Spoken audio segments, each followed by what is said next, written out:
I don't know what to do. I'm writing this from a plastic chair in a hospital waiting room. It smells like bleach and quiet despair. My parents are in a room down the hall, in a coma, and the doctors keep using words like unprecedented and unexplained. But I know what happened. I was there. I watched it happen. And the worst part, the part that is hollowing me out from the inside, is that I think I could have stopped it sooner. My life, up until a week ago, was normal. Boring, even. I'm 18, just finished the soul-crushing marathon of high school final exams. My parents are good people. Quiet, loving, a little old-fashioned. My dad is an immigrant, came here with nothing, and has no family in this country. My mom was an orphan, raised in the system. So, it's always just been the three of us. A small, tight-knit, unremarkable little unit. After my last exam, I came home and crashed. I was so mentally and physically drained that I slept for nearly 24 hours straight. It was a deep, dreamless, black hole kind of sleep. When I finally woke up, it was the next morning. The sun was streaming through my window, and for the first time in months, I felt light. The weight of school was gone. I felt free. I went downstairs to the kitchen, expecting to find my mom making coffee, the house smelling of toast and the comfortable quiet of a Saturday morning. My parents were there. But they weren't alone. Sitting at our small kitchen table, in my chair, was a man I had never seen before. He was maybe in his mid-30s. He had long, straight black hair that fell past his shoulders, a stark contrast to his pale skin. But his eyes were the first thing you noticed. They were a shocking, brilliant, jaundiced yellow. The color of a canary, or a fresh bruise. And they were fixed on the bowl of cereal in front of him with an unnerving intensity. My parents looked up as I entered, and they smiled. Not their normal, warm smiles. These were bright, brittle, and a little too wide. "Good morning, sleepyhead." My mom chirped, her voice a full octave higher than usual. Come, join us. There's someone we want you to meet." I just stood there, dumbfounded. A million questions were swirling in my head, but none of them could find their way to my mouth. "This is a relative of ours," my dad said, gesturing towards the man with a strange, almost reverent sweep of his hand. "He's been out of the country for a very long time. He's going to be staying with us for a while." I finally found my voice. "A relative? What relative? You don't have any relatives here. And Mom, you don't have any at all." The bright smiles on my parents' faces faltered for a fraction of a second. A flicker of something, panic, annoyance, passed through their eyes before the manic cheerfulness snapped back into place. "Oh, a distant cousin," my mom said, waving a dismissive hand. "From your father's side? It's a long story. We'll tell you all about it later. Now, sit. Have some breakfast." I sat. The meal was the most uncomfortable, unnerving 20 minutes of my life. The man never spoke. He never looked up from his bowl. He ate with a slow, deliberate precision, lifting the spoon to his mouth and back down without a single wasted movement. My parents, however, never stopped talking. They kept up a frantic, one-sided stream of chatter directed at him, answering questions he never asked, laughing at jokes he never told. "The weather is lovely today, isn't it?" my mom said to him. "You always did love the sun." "We'll have to take you to the park later," my dad added. Just like old times. It was like they were reading from a script, or like they were hearing a conversation that I couldn't. It was insane. Later that day, when I got my dad alone, I pressed him. "Dad, seriously. Who is that guy? Where did he come from?" My father's face went cold.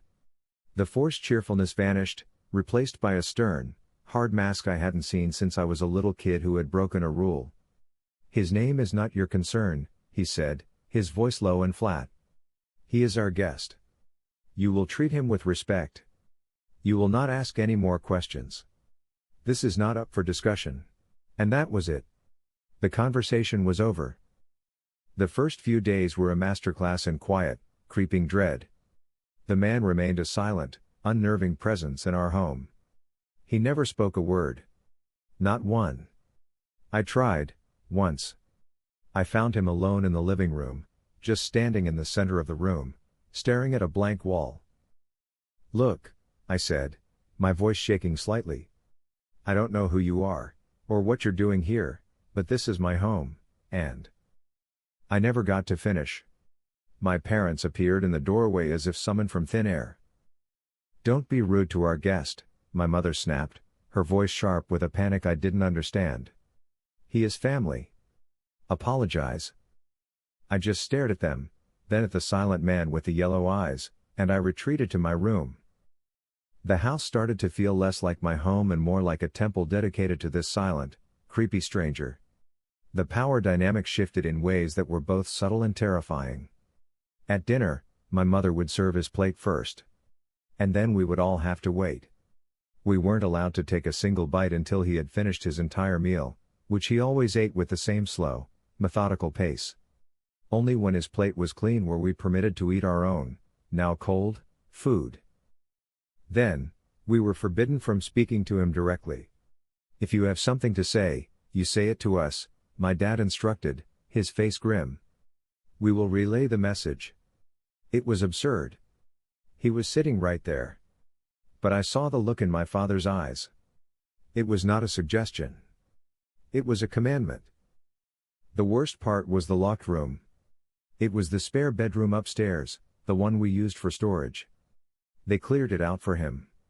And they started spending hours in there with him, the door locked from the inside. My mom would take him a tray of food, and then she and my dad would go in with him, and they wouldn't come out until long after dark. I couldn't stand it. The mystery was eating me alive. I had to know what was happening in there. Last night, I did something I probably shouldn't have. I waited until they were all in the room. I crept up the stairs, my heart a frantic drum against my ribs. The old house has old doors, with old-fashioned keyholes. I knelt down, my hands trembling, and put my eye to the cold brass. The room was dark, lit only by a few dozen candles they had arranged on the floor. The air inside seemed to shimmer. And in the center of the room, he was standing. His posture was ramrod straight, like a statue, his head tilted back and his long, thin arms raised towards the ceiling, his fingers splayed.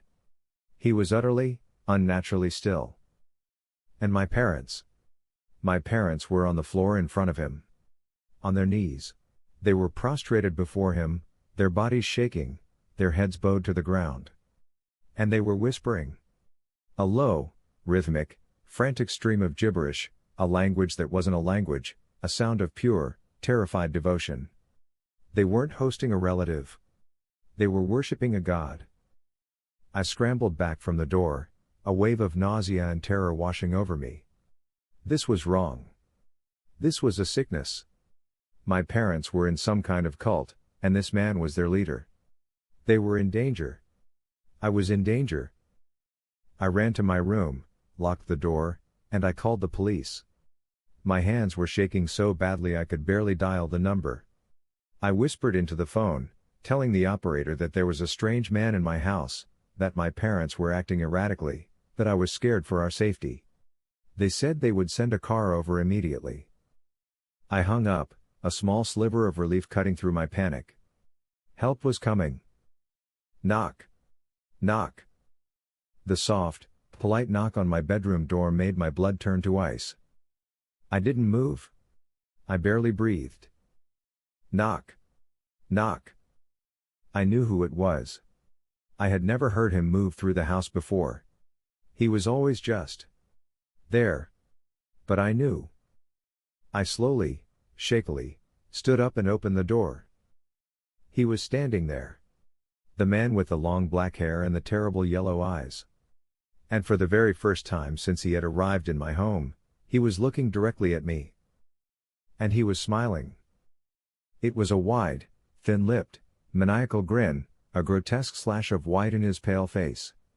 It was a smile of pure, triumphant malice. All the fear, All the confusion of the past week erupted out of me in a single, raw scream. Who are you? What have you done to them? Get out of my house. The police are coming for you. You hear me? They're coming. He didn't say a word. The horrible smile never wavered. He just held my gaze for a long, silent moment, and then he turned, as calmly as if he were going for a stroll, and walked down the stairs. I followed him, stumbling, my mind a blank roar of terror and rage. He walked to the front door, opened it, and stepped outside. He didn't run. He just walked down the quiet, suburban street, his tall, thin figure silhouetted against the streetlights, until he turned a corner and was gone. I ran back upstairs, screaming for my parents. I found them on the floor of the spare bedroom, amidst the extinguished candles. They were lying on their sides, unconscious, their faces pale and slack. They were breathing, but it was shallow, faint. They wouldn't wake up. The police arrived a few minutes later. It was a blur of flashing lights, professional voices, and questions I couldn't properly answer. I told them everything. The man, his yellow eyes, the way my parents were acting, the room upstairs, him leaving just moments before they arrived. I gave them his description, every single detail burned into my memory. An ambulance came and took my parents away. I stayed with two of the officers. They were sympathetic, I guess. But I could see the skepticism in their eyes. They told me they were going to check the home security footage. We had a small, simple system, just a few cameras covering the front and back doors. I sat at my kitchen table, my head in my hands, as one of the officers reviewed the footage on his laptop. After a few minutes of silence, he called his partner over. "Hey, check this out." I looked up. The officer turned the laptop towards me. The screen showed the footage from the front door camera from just a few minutes ago. I saw myself, a frantic, terrified figure, following something. I saw myself screaming at the empty doorway. I saw the front door open, as if by a gust of wind, and then close again. But the man, the strange man with the yellow eyes, he wasn't there. He wasn't in the footage at all. It just looked like I was having a complete psychotic breakdown, screaming at nothing. "There's no one there, son," the officer said gently. "The cameras didn't pick up anyone entering or leaving the house all night, except for you." I was still staring at the screen, my mind refusing to accept it, when I heard the other officer's voice from the other room. He was on his phone, his voice low and urgent. "Yeah, another one. Same as the others. The parents are catatonic. The kid is talking about a tall guy with yellow eyes. No, nothing on the cameras, same as always. It's the fifth one this year." He trailed off as he saw me looking at him. The officers wouldn't tell me anything else. Just that they would be investigating. So now I'm here. At the hospital. My parents are in a deep coma. The doctors have run every test they can think of. They have no answers. Their brains just seem to have shut down. I know what happened. He was real. He was a predator. And my parents were his nest, or his food, or something I can't begin to comprehend. He drained them dry, and then he moved on. And the officer's words. The fifth one this year. He's still out there. He's doing this to other families. And I could have stopped it. I should have called the police the first day. The first hour. The moment I saw him sitting in my chair. But I waited. I was scared. I was confused. And now, my parents are gone, maybe forever, and it's my fault. I failed them. I was the only one who could see the monster, and I did nothing until it was too late.